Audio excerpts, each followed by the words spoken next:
সম্মানিত দর্শক এবং শ্রোতাবৃন্দ, আমি যশোরী বাংলাদেশি সেবা পার্টির পক্ষ থেকে আপনাদের সকলকে জানাই আসসালামু আলাইকুম রহমতুল্লাহ।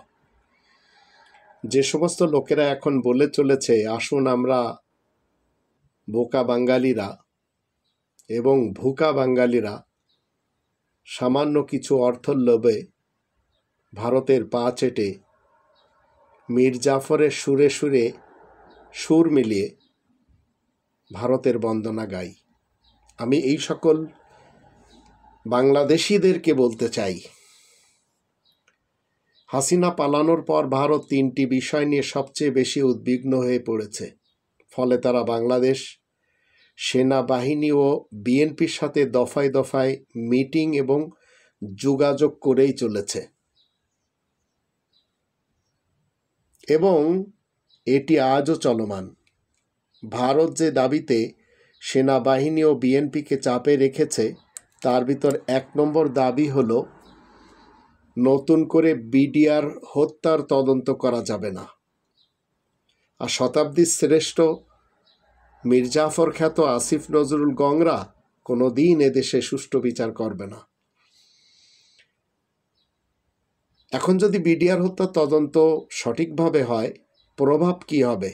যদি এই তদন্তে ভারতের সম্পৃক্ততা পাওয়া যায় তবে ভারত জাতিসংঘের কাছে জবাবদিহি করতে বাধ্য হবে এবং এটি যদি আন্তর্জাতিক আদালত পর্যন্ত গড়ায় তবে পশ্চিমা জগতে ভারতের ইমেজ নষ্ট হবে এবং অনেক দেশ কি করবে, ভারতের ভিসা এবং অন্যান্য সুযোগ সুবিধা বন্ধ করে দেবে, যেমন জাস্টিন ট্রুডো কানাডাতে করেছে। ফলাফল তদন্ত শুরু হয়েছে, প্রতিবাদও দাখিল হয়েছে। ডক্টর আসিফ নজরুল, শতাব্দীর শ্রেষ্ঠ মীর জাফর খ্যাত এবং তার গং যারা রয়েছে তারা দেদর্শে সাংবাদিক ইলিয়াসের কথা মতে এই ডক্টর আসিফ নজরুল 1000 কোটি টাকার মালিকও হয়ে গেছে। তদন্তে ভারতের সম্পৃক্ততার সুস্পষ্ট প্রমাণ পাওয়া গেছে, সবাই জানেও এটি জাতিসংঘ এবং আন্তর্জাতিক আদালতেও যাবে, যা প্রক্রিয়াধীন।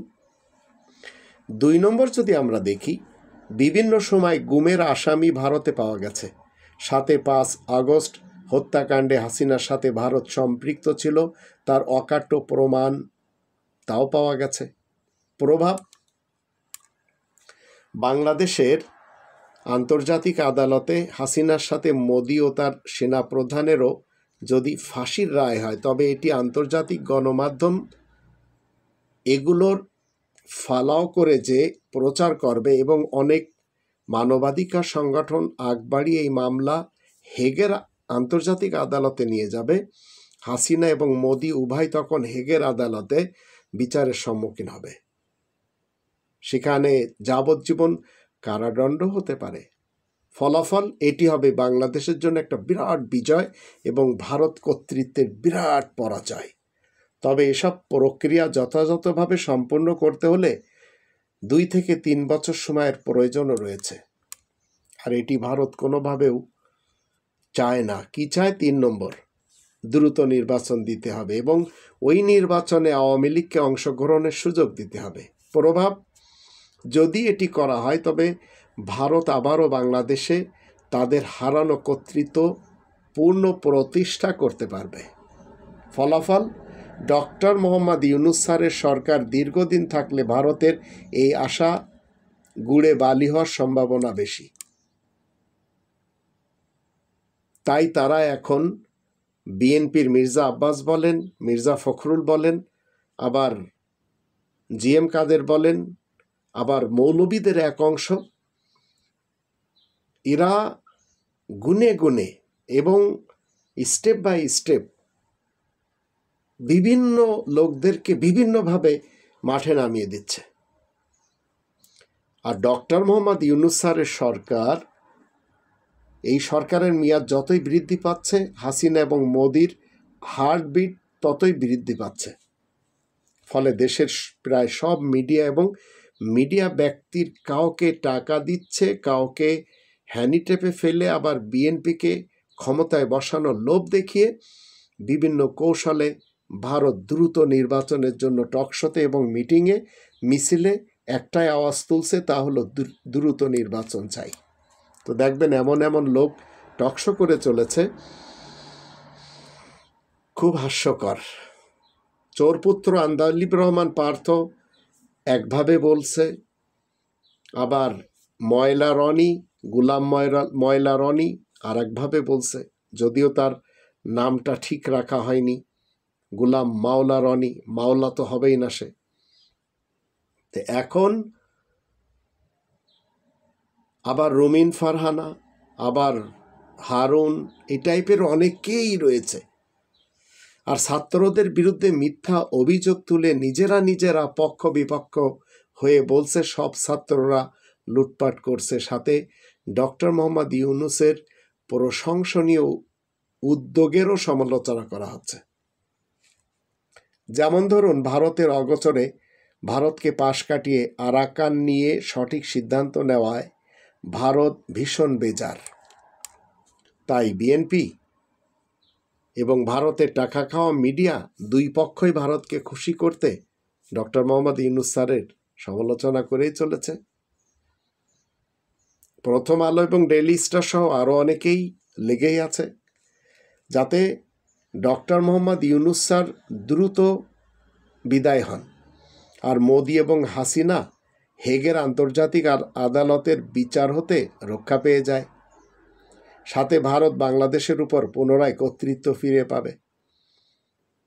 তাই বোকা বাঙালি যারা রয়েছে এবং ভুকা বাঙালি যারা রয়েছে, ন্যাঙ্গা বাঙালি যারা রয়েছে, আবার মির্জা ফখরুল, মির্জা আব্বাসের মতো যারা অসভ্য বাঙালি রয়েছে, এরা নেতা বলতে কিছু না, এদেরকে নেতা বানানো হয়েছে। যেমন জঙ্গলের কি বলে রাজা সিংহকে বলা হয়, সিংহ কখনো জানে না যে সে জঙ্গলের রাজা, এটা মানুষের শুধু বলাই।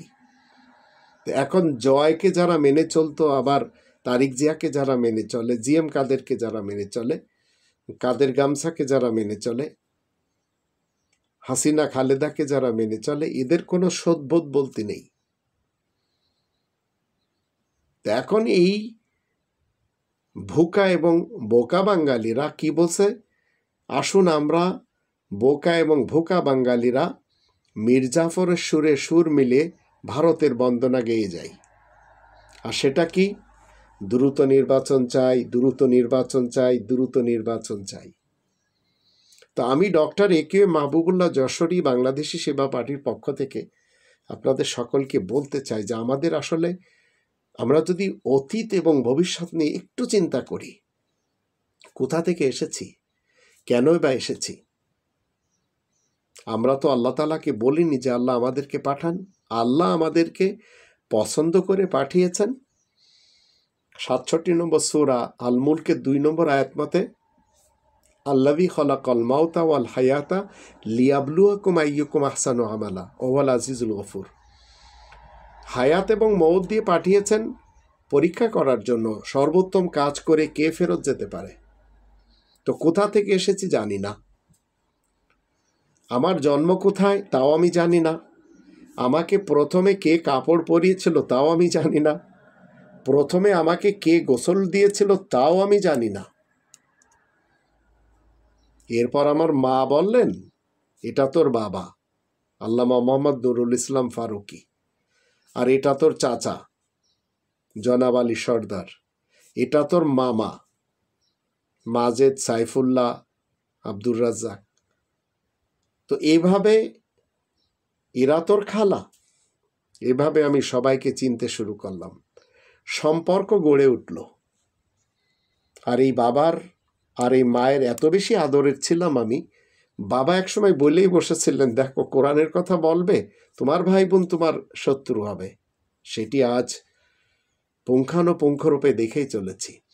তো পথ চলতে চলতে চিনলাম ও আমার নিকট বন্ধু, ও আমার বড় ভাই, ও আমার বড় বোন, ও আমার মেজ ভাই, মেজ বোন, এইভাবে আমার ভাই বোনদের, ও আমার পরম বন্ধু, ও আমার পরম শত্রু, এরা আমার আত্মীয়, এরা আমার পড়শি। এরপর কি হবে? একদিন আমি চলে যাব। কোথায় আমি মৃত্যুবরণ করব জানি না। ওমা তাদরি নাফসুম বিআইয়ি আরদিন তামুত। আমাকে প্রথম গোসল কে করিয়েছেন তা যেমন জানি না, তেমনি যখন মারা যাব তখন কে আমাকে গোসল করাবে তাও আমি জানি না। কে আমাকে প্রথম কাপড় পরিয়েছিলেন তাও আমি যেমন জানি না, যাওয়ার বেলায় কে আমাকে কাফন পরাবে তাও জানি না। তখন আমাকে কে বড় করেছেন আমি যেমন জানি না, এখন কাঁধে চড়িয়ে কারা নিয়ে যাবেন তাও আমি জানি না, আর আদৌ আমি কবরে যেতে পারবো কিনা তাও তো জানি না। অ্যাক্সিডেন্ট হয়েও তো ভস্ম হয়ে যেতে পারি। তাহলে আমি কে?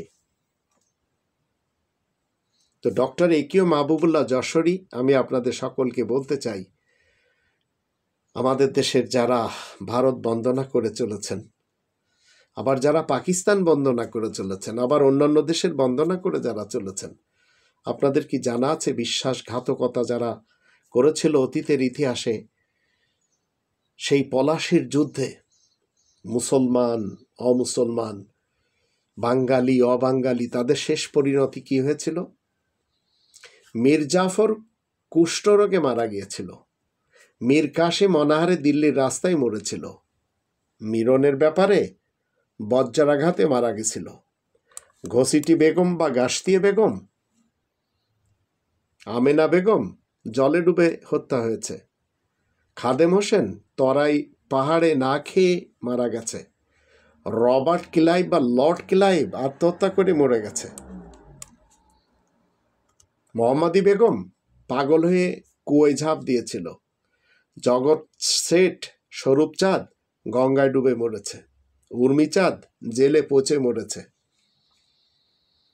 কৃষ্ণচন্দ্র মুঙ্গের দুর্গে সপুত্র অনাহারে মরেছে, রামনারায়ণ রাজবল্লভ কৃষ্ণদাস গঙ্গাবক্ষে নিক্ষেপ হয়েছে, ওয়াটসন মহামারীতে মরেছে, স্কাফটন জাহাজ ডুবিতে মরেছে, ওয়াটস মনোরোগে মারা গেছে, ইয়াল লুতুফ গোপনে হত্যা হয়েছে, দানা শাহ বিষাক্ত সাপের কামড়ে মরেছে, টেরাও আত্মহত্যা করেছে, খোজা ওয়াইজ বিষ খেয়ে মরেছে,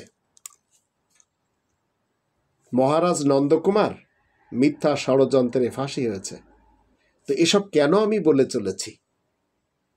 আমি যদি 56 বছর বয়সে আজ দুর্নীতি মুক্ত থাকতে পারি, আল্লাহ তাআলা শান্তির পৃথিবীর একজন আল্লাহ তাআলার দূত হিসেবে কোরআনের কথা প্রচার করে যেতে পারি, তাহলে আপনারা কেন পারবেন না?